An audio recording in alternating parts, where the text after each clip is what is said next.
வருவா, மச்சினிச்சி வருவா, அத்தை மக வருவா. எப்படி இன்னும் எங்கேயோ ஒரு இடத்துல பார்த்திருப்பாங்க அழகான ஒரு ஜீவனை, அது முன்னாடி நின்றுகிட்டு இருக்கும். அப்படியெல்லாம் சௌகரிய பயந்து 1 மணிக்கெல்லாம் வண்டி எடுத்துட்டு ஆசிரமத்துக்கு ஓடி அந்த காலமெல்லாம் இருக்கு. புரிஞ்சதா? அவங்களுக்கு அப்படி வரும். ஆமா, அவங்க எப்பவோ வயசுல ஒரு கற்பனை பண்ணி வச்சிருப்பாங்க. அந்த இளவு அங்க நிக்கும். இது என்னடா வம்பா போச்சு, இன்னைக்கு வந்திருக்கு அன்னைக்கு வராம, அதெல்லாம் நடக்கும். இவங்க வேணா வெளியே சொல்ல மாட்டாம வேணா இருப்பாங்க, இதை எப்படி வெளியே சொல்ல அப்படின்னு இருப்பாங்க. ஆனா போனவனுக்கு தெரியும்ல, ராத்திரி ஒப்பன வழி வந்துட்டு வந்தல, நீ எங்க சொல்லாம இருக்க அப்படின்னு நினைச்சுக்கிட்டு சிரிச்சுக்கிருவேன் நானு. எப்படி சிரிச்சுக்கிருவேன். புரிஞ்சதா? இப்படி இந்த பரதேசி மாத்திரம் இல்ல, சாமி கூட வருவாங்க.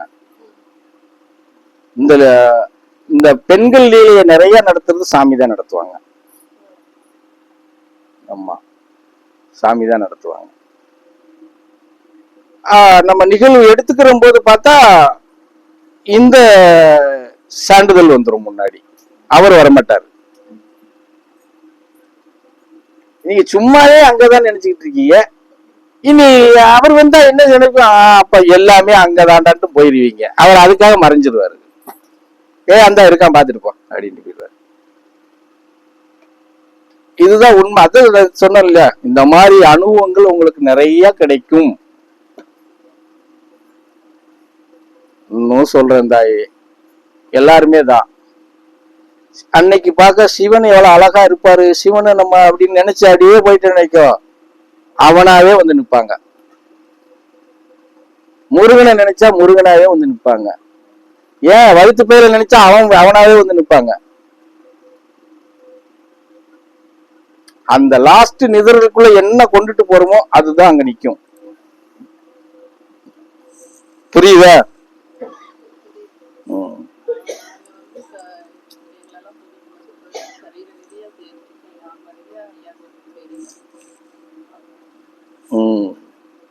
இதுதான் உண்மை, வேற ஒண்ணும் கிடையாது. தாரக மந்திரம் ரகசியம்ங்கிறது அதுதான். ஆமா, அதனால பயப்படக்கூடாது. இல்ல வரும்னு சொல்லியிருக்கிறல்ல, பயமுறுத்தல் வரும். நம்ம அப்படி ஒரு ஜீவனையே பார்த்திருக்க மாட்டோம். அது முன்னாடி நின்னா எப்படி இருக்கும்? புரிஞ்சதா? விக்காரம் ஆடு நின்னா பயப்படாம இருப்போமா என்ன?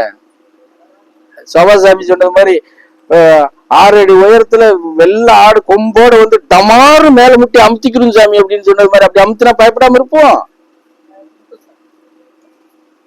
அவ்வளவு தைரியசாலியாவ நம்ம இருக்கோம்? அலறி எந்திரிச்சு படுத்த இடத்துல இருந்து எரிச்சு ஒடியாந்துருவோம். புரிஞ்சதா?